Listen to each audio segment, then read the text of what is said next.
Hello everyone, thanks for joining today's webinar.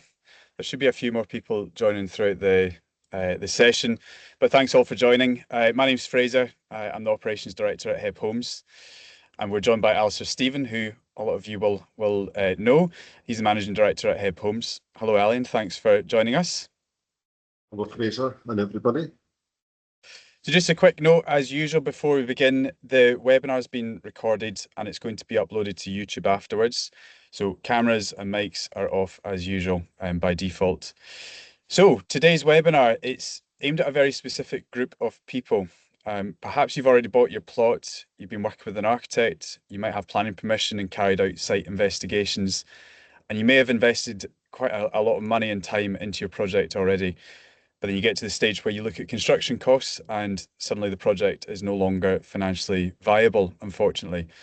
So we are seeing this happen more and more often due to various factors that we will be covering today. If that is where you find yourself, we want you to know that you're not alone, and more importantly, there are still options available.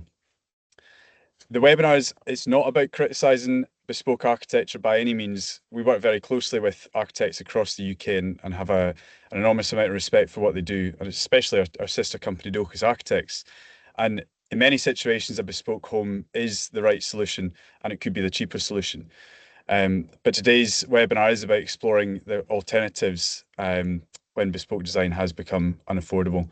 We will look at why projects become affordable, understanding where the money goes, what you can do about it, when to consider an alternative design, and your planning and any previous work, and getting the project moving forward again. So we'll kick things off with escalating build costs and what position you might be in. Alasdair, you can take that away. Yes, Fraser's just mentioned there, imagine if you've invested all that time and money, you have this dream. The dream is this wonderful architect design house, and, you've developed the design and the brief with an architect, and you've told all your friends and family, your colleagues about it, you've shown them the renders, the images, and then until the prices come back. And it's very disappointing for an architect or for even a head homes if a project doesn't go ahead, not seeing your design realised. But imagine how crushing it is if that happens to you. It's quite devastating for people. So I think what we're trying to do today is to say that, well, your dream might not be over. That there are solutions, and we're going to go through what some of those solutions are. So escalating build costs, if we look at this slide here, I suppose the first thing which is the cause of a project going over budget is actually the brief and the budget not matching from an early stage. And this is the number one problem you see. And that arises, well, two main reasons. One, an inexperienced architect has been engaged. I remember talking to one person who approached us who had a house designed, and it came in, I think, 400% over budget. I think that's the worst I had. But when you looked at the design, it was easy to see why. And that's the reason why a QS should be engaged at a very early stage. Now, a QS is a appointed surveyor, and their role is to price up jobs. And you don't want to price up a job at planning stage or building warrant stage or at tender stage. You want them to price up the job at sketch design stage. That first sketch design has been done by your architect. Because if it's over budget, then you have to change something. You have to get your design to meet your budget. And if you don't do it at that stage, when you've not really spent much money, then you're just going to put off the heartache till much later on. But if you are in that position, as Fraser says, and it has come back, and you are facing it, this is where you have to look at what the reasons are.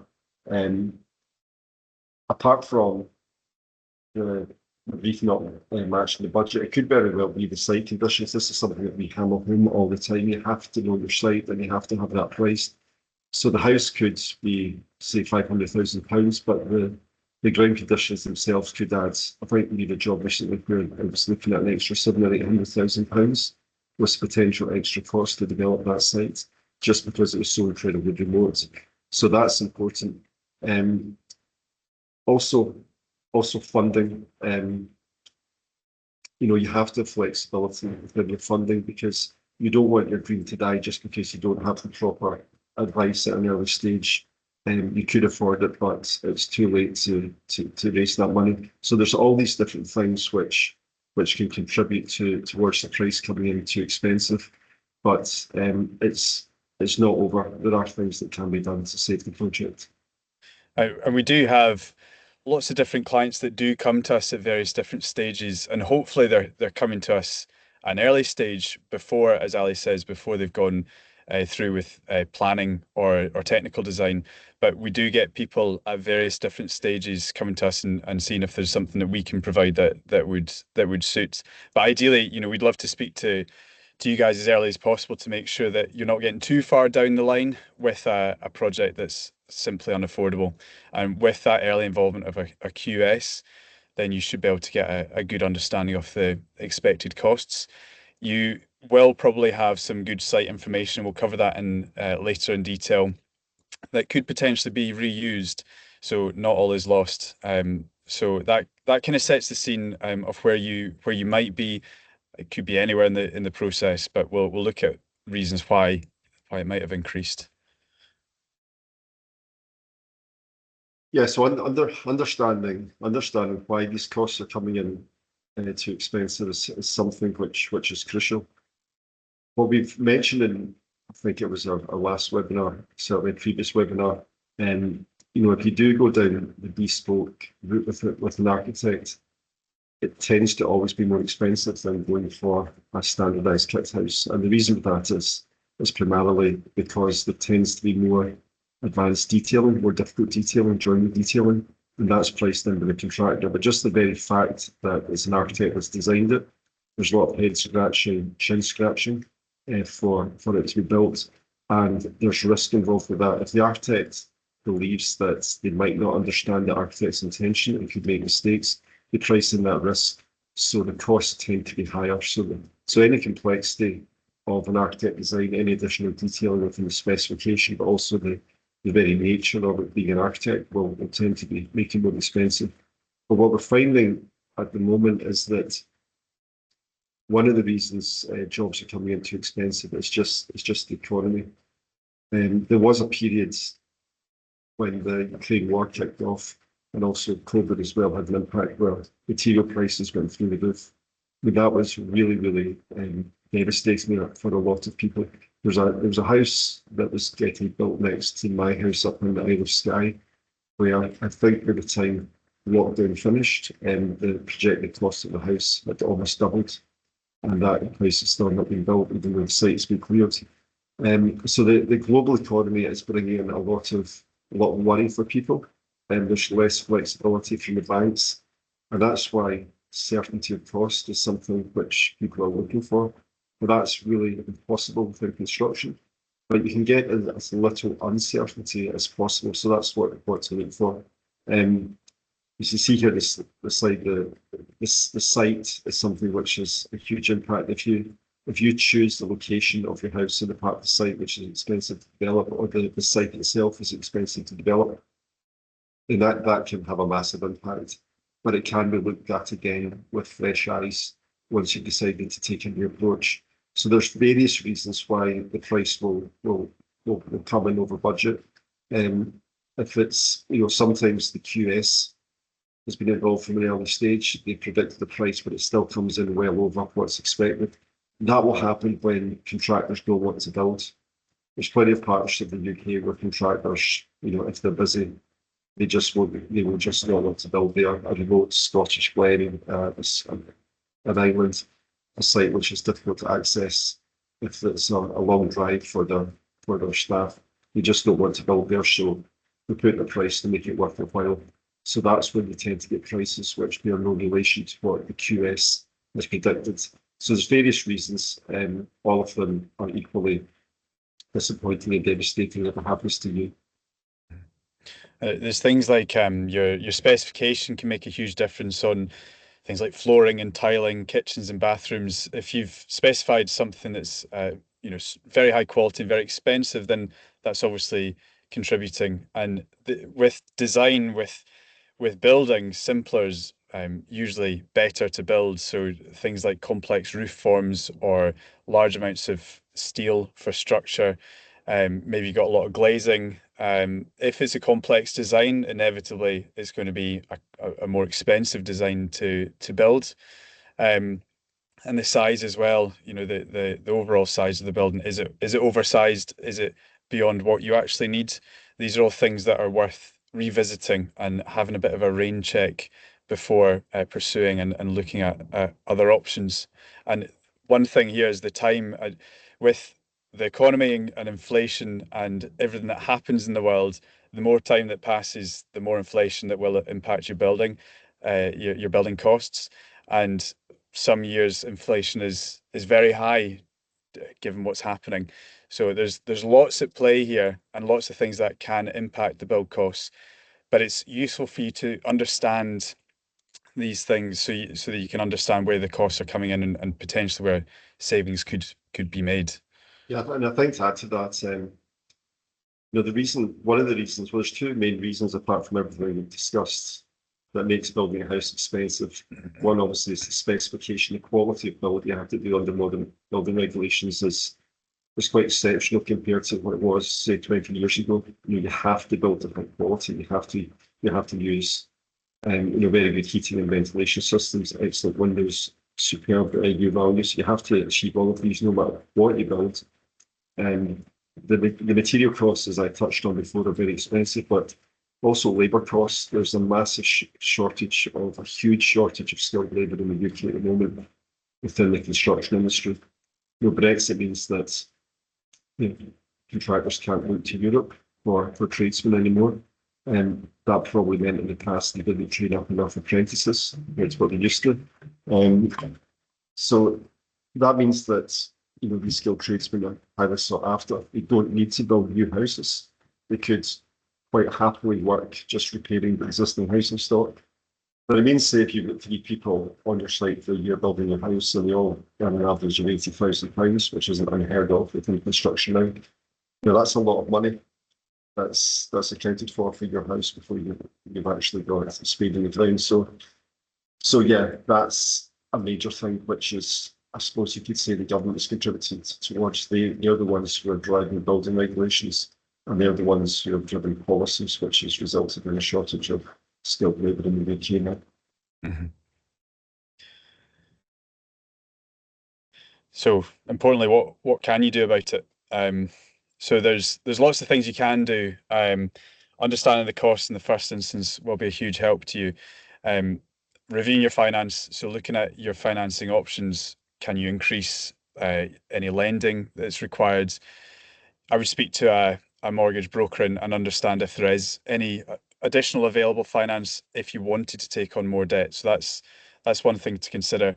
But most people will be designing to a budget, hopefully, and you want to keep it within that budget. So Hi, Fraser, that's one thing to mention. If you go back to pre-2008 and the crash, when houses were coming in over budget, the lenders would just say, how much more money do you want? And that actually drove inflation. And it was good for contractors. It was good for architects because their fees would go up on the basis that it's a bigger budget. But for clients, they really didn't have to worry about it because they could get more money cheaply and quite easily. But that's just not the case anymore. mm-hmm. But having said that, you do have to understand if you can raise more money, how much is it? Is it enough to cover the costs? And is it worth it to keep the dream alive? And in most cases, it probably is, but you definitely don't want to put yourself into financial distress and rest your life not having a decent sleep. Yep. And you want to make sure there's plenty of contingency as well. You don't want to be overstretched and spending every last penny. You need to make sure there is a bit of a buffer because sometimes you do need that on site if something comes up that's unexpected. So you can't go into a project and a build with with it being so tight that there's no contingency there. But at the design stage, that's the best time to evaluate costs. And if you depending on where you are in the process, you should be able to work with your architect and a QS to value engineer the design. So there's lots of things that you can look at, hopefully within your design, that can save costs. that we'll discuss in a bit more detail. But things like size, your specification, materials, structure, there's loads of things that you can think about and work with your design team and see what they can offer in terms of savings, and think about what are the must-haves, what are the really fundamental important aspects of your brief that you cannot go without, and split out the bits that are maybe the nice to haves that you could live without, that you don't necessarily need, and see how that might impact the design and the costs. Yeah, I remember I was talking to a couple who said they were wanting to downsize, but I think it was a 4-bedroom house, and I asked why they needed the extra 3 bedrooms because they obviously only need one for themselves, and they said it was so a couple of the kids could visit them, and then I said, how often did you visit? And they said, well, once every 2 years. They live in Australia. And I pointed out that it'd be probably better if they built a slightly smaller house and put the children up in a 5-star hotel every time they came to visit them in Scotland. Because really stretching your budget for those extra bedrooms might not be worth it. So really think about, as Fraser says, think about what you actually need. You can have a relatively small house that will be fantastic. I mean, my house in Isle of Skye is built to 70 square metres. There's 2 bedrooms, double height space, open plan, and it was designed efficiently. It can still feel like an amazing house. You might not need something quite as big, but yeah, that's ultimately if your design is coming way over budget, you do have to look at the design. Well, that's the thing with nowadays, it costs so much to build per square meter. You need to make sure that you're using every square meter as efficiently as possible. So reducing circulation, reducing halls, trying not to use your area for useless space that you don't necessarily need. So trying to design that out and make every square meter work really hard for you. And really think about the complexity of the design. So simplifying your layout, simplifying the floor spaces, really making sure that it all flows together really nicely, but you maybe don't have that big generous hall as you come in, and just try and tighten things in as much as you can. And one thing that does really impact the cost is your groundworks, and it really depends on where your site is. But if you've got a sloping site, if you've got high bedrock, if there's a lot of soil moving around, trying to find a balanced approach with your site strategy for cut and fill, for example, so you're not removing soil from the site, which can be expensive. You're trying to reduce any requirement for your any retaining walls, trying to reduce access tracks, really thinking about how the site strategy to simplify that. And that will involve working with an engineer to get the levels right and to work towards a balanced approach.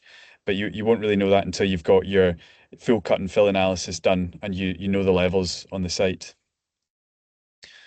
Another thing is, I mentioned it earlier, is your specification. So that can be internal, external, decking, paving, your surfacing to the roads, thinking about your cladding material, any finishes, your roofing material.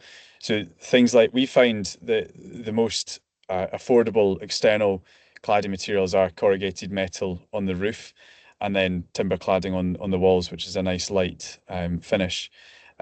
You can obviously use slates and standing seam. This all adds cost and complexity. You may need to use slates and perhaps render on the walls for your planning permission, but it will be more expensive. So baking that into the costs at an early stage and seeing if there is perhaps an alternative external finish that you could go for, then that would be really beneficial. But you would need to get buy-in from planning if you wanted to try and go with timber and corrugated metal if you didn't in the first place, if you already had planning permission. Yeah, I think, to pick up on that, Fraser, when you're building a house nowadays, you're not really allowed to compromise on the quality of the fabric. You have to have good quality windows, you have to have good quality insulation, heating systems, ventilation systems, but you can compromise on those, can be quite expensive finishes like the kitchens, bathroom, flooring, landscaping is a big one. And you can compromise on all of those things which you can improve or replace at a later date. So, and also there's new technology coming forward within heating and ventilation that is probably a bit easier and cheaper to fit, and that's coming through. Over specifying lighting is a big one, simplifying that down.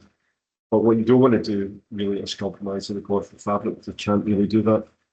But likewise, you don't really want to compromise on the quality of the architectural spaces. You can lose some architectural spaces, but the overall architectural quality of your building should remain high. And simplifying it is a good way to reduce costs. Mhm. And another thing to think about is your procurement route and who builds the house. So whether and who the contractors are that you're speaking to, because you might have been speaking to some really well established contractors that have lots of vans in the road, really nice premises, workshops. All of that costs money, and all of it gets paid through these builds. So you might want to think about, is there another little local joiner that could manage the whole project and do a good job of it, but manage trades on your behalf? Could there be a simpler, more a cheaper? It's not necessarily simpler, but a cheaper alternative to working with a very established main contractor. We do have clients that have physically built houses themselves after we put the kit up, and that saves a lot of money because you take out the contractor profit and all their margins altogether. So there's lots of things to think about in terms of project delivery, but that really does change your involvement in the project. You might need to be more involved with arranging tradespeople. You will be spending more time inevitably on a project like that, and you wouldn't have the luxury of handing the project on to a main contractor and getting them to arrange everything. Yeah, I suppose it's the most obvious way to save money is a different procurement route. And Fraser's going to show you later on how our pricing tool on our website demonstrates those different options, amongst other things. But you do have to have either experience or the ability of that project management ability to take it on. And you could use a construction manager, a joiner, or a professional to effectively take on the role of main contractor.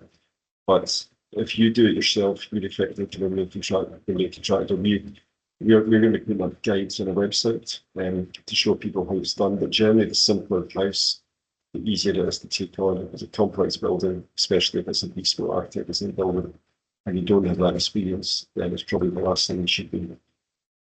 Yeah, and it's important to understand your responsibilities under the CDM 2015 regulations, which are the health and safety regulations. If you are self-building truly and you are building it yourself, you need to comply with those regulations as a principal contractor.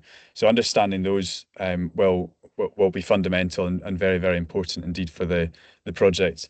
But another thing you can think about, obviously, is looking at an alternative design and a different system of designing. Um, Quite often we obviously manufacture our kits off site, and the structural erection is very quick compared to more traditional means of building on site, like block, which is quite typical in England. So just thinking about the construction approach and potentially looking at a different system altogether, whether it's off-site construction and timber frame rather than what you might already have designed.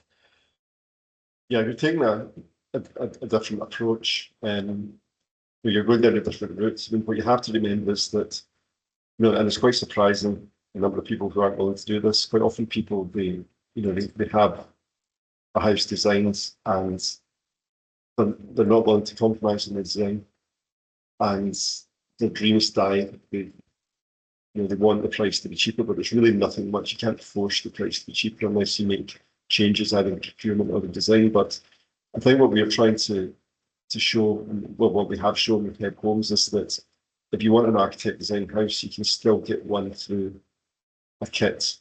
And there's obviously other kit companies out there that can do the same thing. But a kit house used to be associated with quite poor quality design. They tend to form a pattern book sort of standard model that didn't really change. I mean, most of the kit companies in Scotland offer the same sort of plans. They hadn't really changed over many years. And nowadays there's a much wider variety, so you can get your architect design house and going through different routes. So it's just to keep the dream of having your beautiful architect design house alive. But to keep that dream alive, you will have to compromise in most cases and maybe not get this incredible design that you've been developing yourself and you've architected over many months, if not years. But you'll still have an amazing house at the end, but within budget. Yeah. And I think to add to that, it's important to remember that, when you do, whether it's a bespoke design or whether it's something like a HebHome, it's very rare now, unless you live in a part of the country where house values are extremely high. It's very rare now to be able to build that house and look at the valuation of, say, a 3-bedroom house and say, right, that's valued at more than what I've paid for. And it used to be the case, the cheap way to get a house was to get that land and build. And that invariably was cheaper than buying something on the local market. And that was the case up in the Skye 20, 25 years ago. But it's the other way around now, and it's just because construction costs are high. But that's not the way to look at it. The way to look at it is in 10, 20 years, if you're looking at value, what's my house worth then? Because at that time, the existing housing stock is very, very poor quality at the moment, very, very expensive to heat, a lot of maintenance. 20 years' time with a modern house, it's going to be incredibly valued.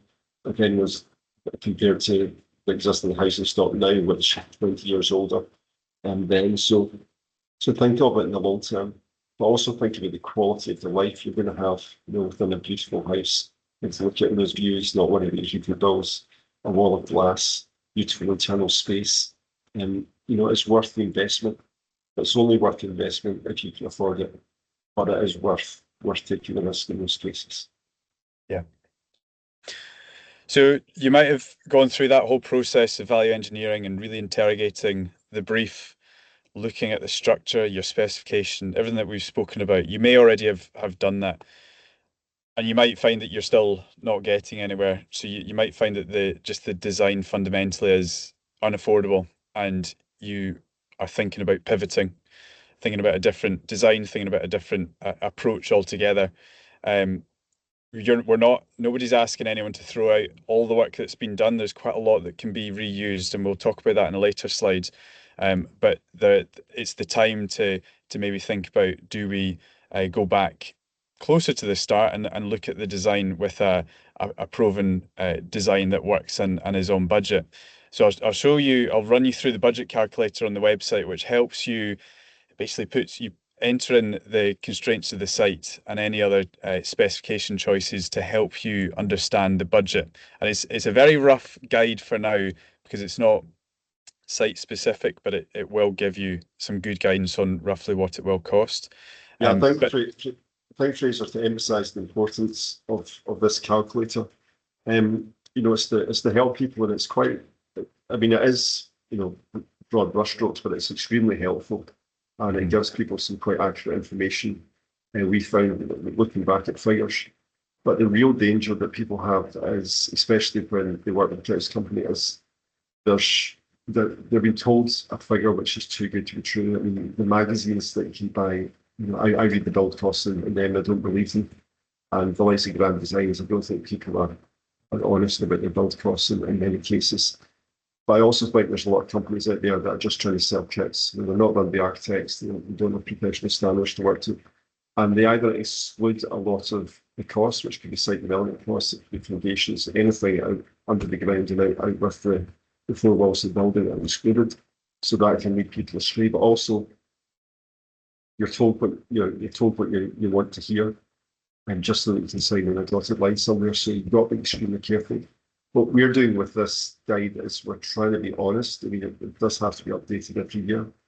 But if it's coming in way over your budget, then there's no point in complaining to us about it, saying houses are too expensive. We're just reflecting what we know main contractors charge for high quality buildings. But what it does do to you is it stops you getting into the situation that we described at the very beginning of this webinar, which is having spent, I mean, for some people it's 30, 40, 50, 60,000 pounds they've spent getting an architect design house only to find out they can't afford it. So it's to avoid you getting into that situation that we've got this budget calculator. Yeah, it allows you to work out that budget within a few minutes. So you can try it. You can identify a few designs on our website that you like and go through the pricing exercise, and from that point decide whether it's worth pursuing or if it's not and it's out of budget. You would always want to still work with a quantity surveyor at an early stage, before you go to planning, to make sure that all of the site constraints have been considered, that you've got. So you would want to get cost advice once you have topographic surveys, ground conditions reports, drainage. What your service connections are roughly going to cost. These are all things that really impact it. Even for electricity, it could cost you a few £1,000s to connect to your electricity, and you might assume it's going to be cheap and easy to do so because there's an electric cable just a few meters down the road. But you might need to upgrade to a transformer or even the substation. So there's a lot of things that come into play there, and you want to make sure that you understand where that cost goes, because you could be spending over 100,000 for an electrical connection. So those things, we can't factor into the budget calculator, but you hopefully have an idea of all of those additional costs from any previous exercises. But with HebHomes designs, we're obviously led by architects, and we have refined our designs over the years, and we've got a huge array of designs to choose from. So you will be able to find several designs that suit the brief and hopefully the budget. But there's also flexibility there, so we can adapt and change the design to suit your site and your brief within reason. We do need to stick to the overall structure of the house, but there's some changes that we can make, and there's some guides that explain what changes can be made. It does make things simpler and quicker if you go with our standard design, but there's certainly flexibility if it's required. And fundamentally, we came from Docus Architects, an incredible architectural practice that is an award-winning firm, and we have that DNA baked into our designs. Do you have anything to add to that, Alasdair, or shall I give this budget calculator a go? I think everyone's waiting on tenterhooks to see this. Let's have a look then. Let's make sure it works. So on our website, you'll need to be a member. So make sure you're signed up as a member on the website. You'll identify a few designs that you're interested in, and then through the prices tab, you'll come to the pricing schedules for all our kits. So under each one, you'll select a design. So let's say the LH102 PD, that's a very popular one. And then you estimate your full build cost.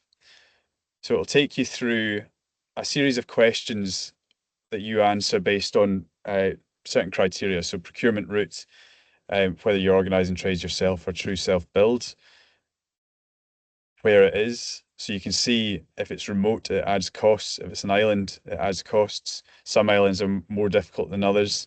So yeah, remote islands.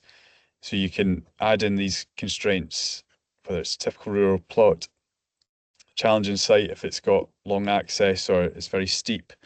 Yeah, so you basically go through these selections, your specification. You've got to be honest. I mean, if you've got a site halfway up a hill on the east coast of Paris, you're going to be clicking certain buttons. But yeah, if you've got a site which is relatively flat and your services close by or already in, that's absolutely ideal.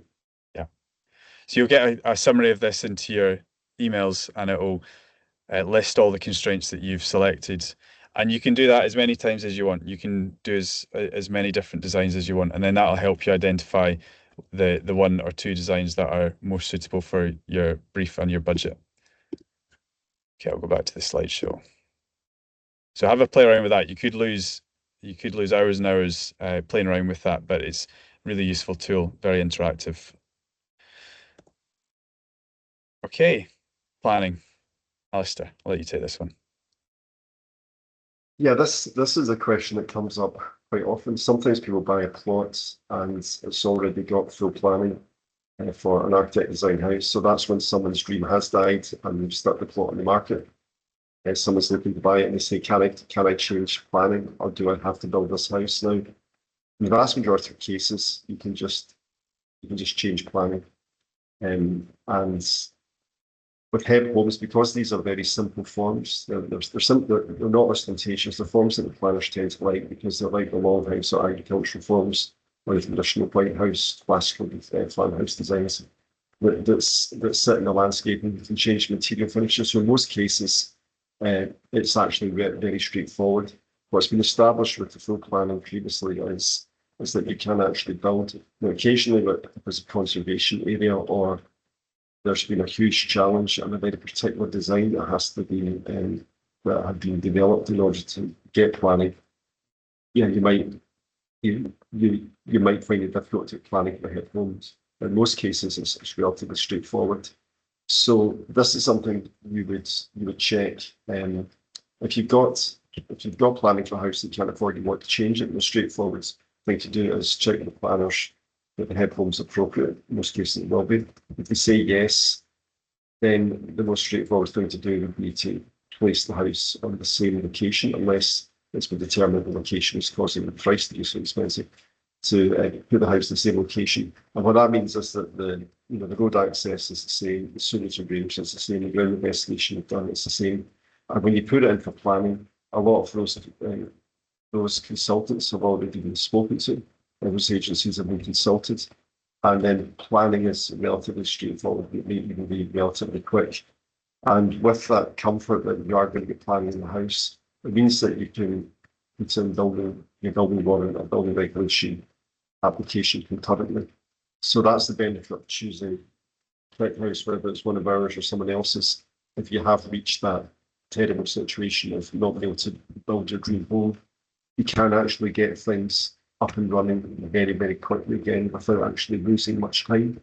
Just the length of time it takes to choose a house and then get that planning application in. And as Fraser said earlier on, a lot of the work that you've already done and spent money on, thousands and thousands of pounds, and you've spent getting to that stage, and that's not lost. It's being used in this new planning application. And if the house position is the same, the planning application is straightforward. It may just be an hourly rate to amend the drawings, just plot a new design on the set of drawings, pop out for planning, and then get on with the building warrant concurrently, and the whole thing can be done relatively quickly. So that's when the flame flickers away and you're getting your architect design house, but just not the one you can't afford. Yeah, it's a good time saver. We do need to have a risk check at that stage if we're going to layer building control at the same time as planning, because planning is never guaranteed, but your risks are very, very low if you've already consulted planning. If it looks like the HebHomes there's not going to be an issue, then the risks are very low. But you do want to just take that sense check. But it does save you months. And one thing that we pointed out earlier, the more time that elapses, the more liability there is for inflation to affect your project. So the quicker we can take you through the design process, the better, and get things running for you quickly. So we have put together a few projects just to show you the variety in external finish. Planning, as you'll probably know, they're primarily involved and interested in with the external appearance. So materials and form, that's kind of the main things, and the fenestration, they're the main things that they're really looking at. We can adapt to suit. Typically, we do timber cladding or white render on the walls, and we can do a slate roof, a corrugated metal roof, standing seam roof. So they're all our standard details. If there is a specific material that you need to use or want to use, then we can look at that and detail it as part of our hourly rate. But there's flexibility with that to help you with your planning. Yeah, so I'll this let you talk through. this is a house that was built very remote part of Scotland up past Skerwell, and it was built by turnkey contractor Simpsons, who are, say one of the best contractors, if not the best contractors in the Highlands. But they had to travel across from Beaulieu, which is a fair distance to travel backwards and forwards every day. Sometimes the contractors they have to get accommodation in the summertime in the west of Scotland and islands because it's incredibly popular because we Outlander and visit Scotland. But it's very expensive and difficult to get accommodation. So what that means is that you can this is an example of a HebHomes house which is built in a remote location, where the contractors get to travel a fair distance, so it would have been more expensive than the standard price on the website. But that would have been known long before you ever got to site. Just even if you're choosing a kit house, it doesn't mean to say, and you've gone through the process of getting everything priced up when you use the QS. It doesn't mean to say that you might not get a shock, you might get a small shock when prices come in. And that's because, as I said earlier, contractors don't want to build, they just don't want to build in that area. But fortunately, we've got affiliate contractors that cover all of Scotland and most of England, and we will be able to get it built for you if you can get it to match the budget. So this is a house down in England, down in East Anglia, and this actually went through planning within 8 weeks, which was sort of unheard of down in that part of England. So I think it was a bit of a story in the local community, and also the fact locally all the houses are very traditional. And this uses English ash and a sort of composite slate tile on the other wing. And you can see there that the planners love this because it just sits very simple forms that just slots into this very horizontal English landscape. And the planners actually entered it for a competition, which it won, that we're very proud of. So yeah, one image like that you can show to planners, and they'll tend to like it because it's not the architect and ostentatious, very simple, no forms in the English landscape. And it's also well embedded in with lots of trees and nicely landscape on the other side. This is actually the original design of that one that you've just seen. And this was built in Alasdair, originally a Dochas design.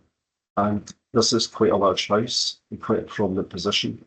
And the concept behind this is when it's viewed from the road below, the big bedroom wing at the back is hidden by the slightly lower living wing at the front. And what that meant was you could project an image of a range of this, how it might look in the landscape. And the planners were delighted with it. A big house, but it's very unobtrusive because one wing is hiding the other. So that's something to consider. Also, the black cladding, that tends to disappear into the shadows, and a black forming the landscape. And again, when we started, myself and my twin set up the Dochas many years ago, the planners obviously insisted on everything in white wall, white rendered wall, and a slate coloured roof. They insisted upon it. But now they're quite, especially in the Highlands, they're quite open to contemporary materials. And what they realise, which is what we argued from the very beginning, is the form that matters. It's not the shape of the windows, it's not the colour of the walls or the material in the roof. What matters is the form and the landscape and how it sits in the landscape. And if you get that right, then nowadays most planners can appreciate it. These steadings work particularly well, as you say, Ali, because it breaks up the form. It's not a big massive house that's towering above the site. It really helps it nestle in the landscape, and it just breaks it up as a cluster like you would with a steading. So this kind of form is quite common in a lot of rural landscapes where it's broken up into various different volumes. And this is a house we did down in for a distillery in York. Actually, this is where the family lives. It's not changed. Oh, that's it. Yeah. There you go. Yeah, so this was done for a lovely family down in York who run a distillery, and this is a two-bed accessible longhouse. So the accessible longhouses are good because you have very low forms. The ridge is low, the eaves are low, so it hunkers down really nicely in the landscape. And as Ali mentioned previously, the black cladding sets really nicely against dark trees or mosses or heathers. It really sits nicely as a sculptural form in the landscape. Yeah, this house is Cullen Tribe on the way down to Tiny Brook. And this is a good example of plans were originally approached Dochas, and they wanted it was a dream to have a Dochas designed house, and a sketch design was done. But the Dochas, because as architects, we're very experienced working with clients, we got it priced up very early on. I think it's sketch new stage from memory, and I think that was correct. And then it was obvious it was going to be too expensive. But what they did then was they just chose the WH602 from the HebHomes range, something very different from the conceptual sketch from the Dochas, but something which they thought would suit them perfectly, which was a very traditional White House form that just sailed through planning. So that's a case in point of someone doing it the right way, giving up their dream of architecture, of the bespoke architecture design house at a very early stage before spending much money. This is a house that we built just outside of Glasgow. We very rarely we're based in Glasgow, but we very rarely have houses near Glasgow. It's usually up in the Highlands or down in the south coast and everywhere in between. So this was built again. It's a black clad building using dark render, so very dark grey render, and it just nestles really nicely in the Ayrshire landscape. And it is quite a large house. You've got 4 bedrooms in this house, but you wouldn't really be able to tell that from outside because it's very low in form, and you've got the roof lights to the upstairs spaces, so that really just keeps the ridge line very low, and that's planning typically like that. Yeah, so planning are only really interesting what building looks like from the outside. And this is the trick in architecture. If you get very simple form on the outside, you're not going to offend the planners, but importantly, you're not going to offend the neighbours. I've always argued that the end user of a building is anyone who can see it, not just the person who's paid for it and lives in it. So having a very simple form like this is great in that respect. But it's important also to have wonderful architectural quality inside, to have these lovely spaces, and to have that delight. And if you combine the two, then you're going to be an amazing house. And as anyone has tried to buy a house on the open market, it's very rare that you'll find a house which has got those qualities. Most houses which are built, especially the developers, they don't really care about quality of architecture. They just want to tick some boxes. So these are two houses. The first house was built by the parents of the second person, and there's a third HebHomes which is getting built by someone completely different, not related at all, which is just along right closer to the camera. So that's going to be 3 HebHomes together. You can see the first one, that's their planners in the past wanted everything built white with the slate roof. And another one is black, which would disappear into the shadows. And I don't know what material finishes in the third one, but this is down in Argyll and Bute, and that's where planners used to be really quite difficult to, be quite demanding to get things through planning. But HebHomes tends to sail through nowadays. This is one up on north of Inverness where they've used timber cladding with a CU coating. So that's a rustwood product that pre-stains the cladding. So one thing to think about is how does the building weather over the years, and usually with a timber product it will silver over time, but you get staining. Well, it's not staining, it's the original color of the timber underneath gutters and any overhangs. Yeah. I can see that photograph was taken in the house was just built, so that there hasn't really been much landscaping. It's not good. Yeah, that color washes out by the time the color of the treatment on the cladding washes out over a couple of years, then the natural color of the timber comes through. And these guys used quite a light standing seam roof, so it is quite a bright house. It's a light in color house. And this one's a nice example of how you can pair and take inspiration from neighbouring buildings. So you can see that there's the old Croft house on the right hand side of the longhouse using white render and slate on the roof. And then we've got our longhouse, which is also white render and slate on the roof. Very similar dimensions, heights, volumes, but a more modern interpretation, I guess. And it's much more contemporary design. Yeah, all these houses on the website, there's images of what they look like internally, and that there is a real contrast. So that's just to reinforce the point that if your dream looks like it's dying and you take a new route to try and get another house built, it doesn't matter. Get the outside to be very, very simple, but try and get some great internal spaces and great materials.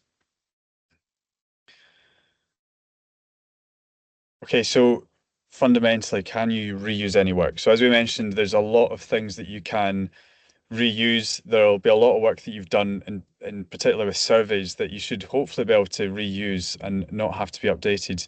There might be some surveys that you've had done that you will need to update, or you might need to tweak slightly, but you're certainly not revisiting the drawing board.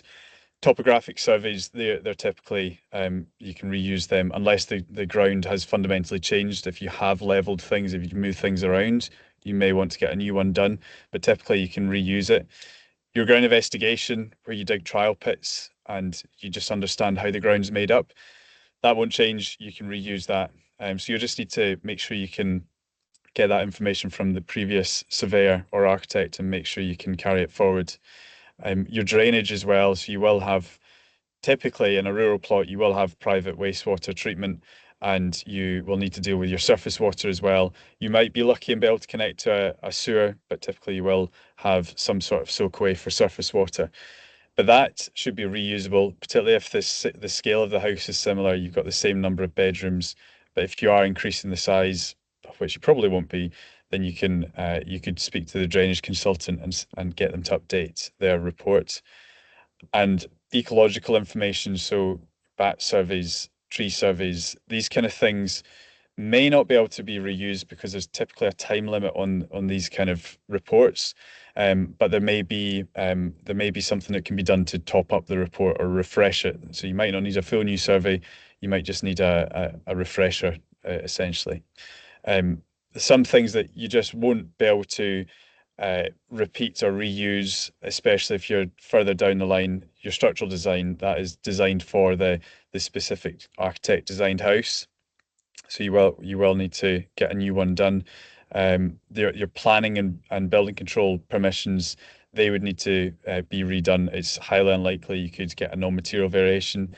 We have had some people argue with building control that they didn't have to pay the fee twice, but it's very unlikely. They will push for a full new application. But you can certainly continue working with your architect, and we work with architects all over the UK, and it's very common for us to do so. And we would just provide the drawings of the house, so planning, the plans and elevations as PDFs and DWGs for them to incorporate within their pack. So they're basically swapping out the previous design and inserting a HebHome if that is the route that you wanted to take.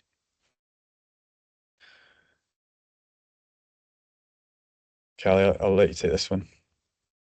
Yeah, I mean, it's so disappointing when, when a project appears to fail just because of the cost coming in, and you can do everything that we've suggested, having a QS.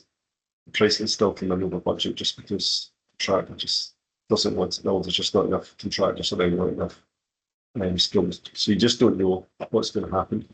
But it's worth just taking a rain check, pausing, and then trying to get it, rekindled. So, HebHomes can help. We have a lot of people come to us who've had their dreams crushed, but they can't get their architect design house built. So, we can talk to you. And taking a new route at this stage, it's probably worth doing.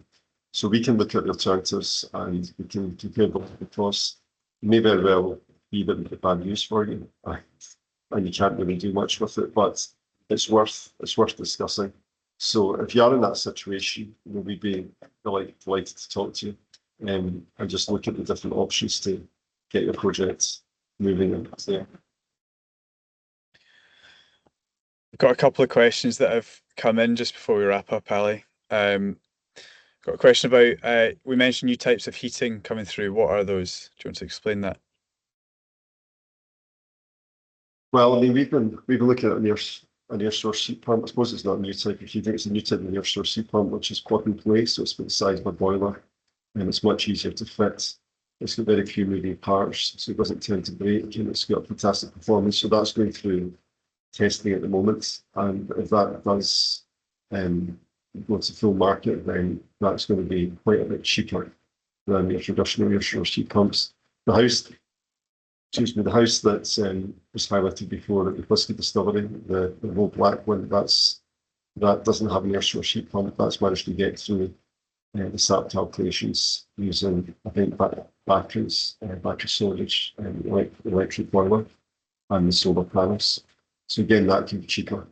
But I would say that you can also use use plug-and-play electrics, use Wi-Fi. So just have a really basic and primary electrical system to try and reduce the amount of time that the electricity stays on site instead of this expensive in this, and then just improve as you go ahead. Mm-hmm. And one final question, what is the typical cost per square meter these days for an eco-friendly house with MVHR, solar and batteries?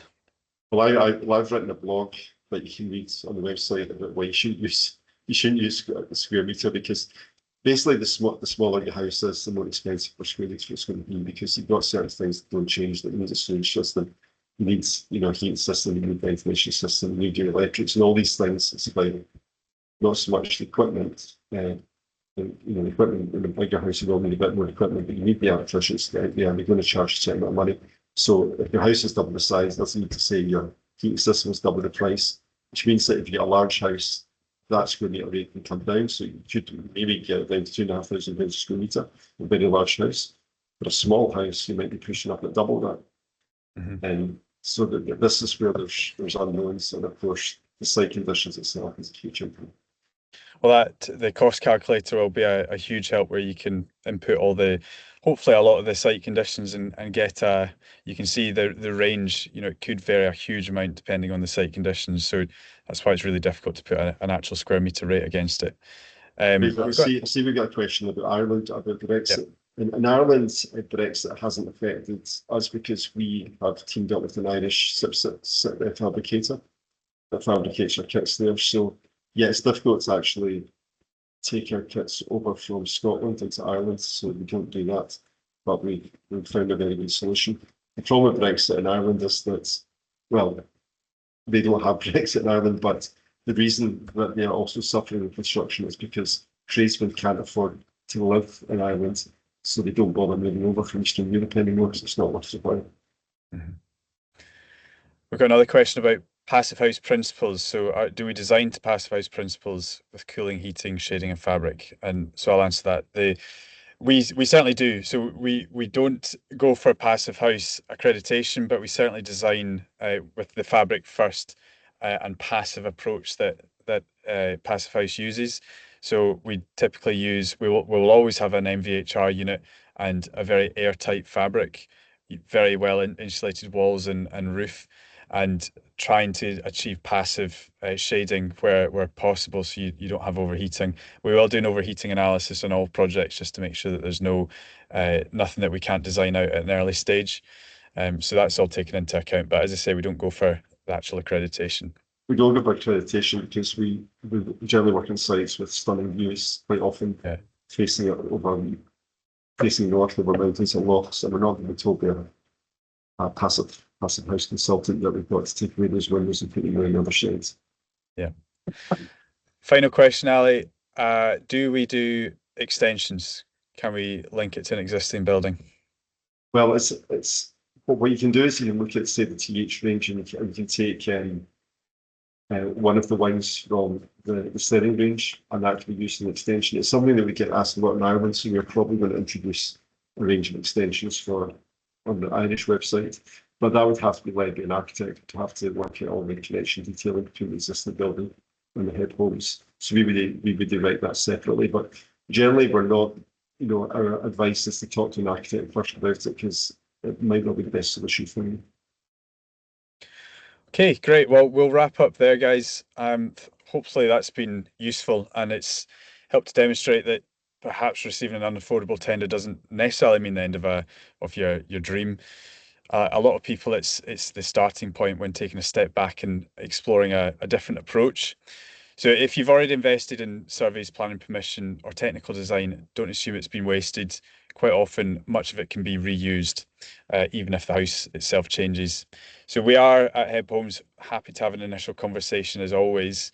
We'll review your existing drawings and reports and help you understand what options that might be available. There's no obligation as always. We'll just give you an honest assessment of whether we think that we can help. And you can use that pricing tool as well, just to see if the build is more affordable.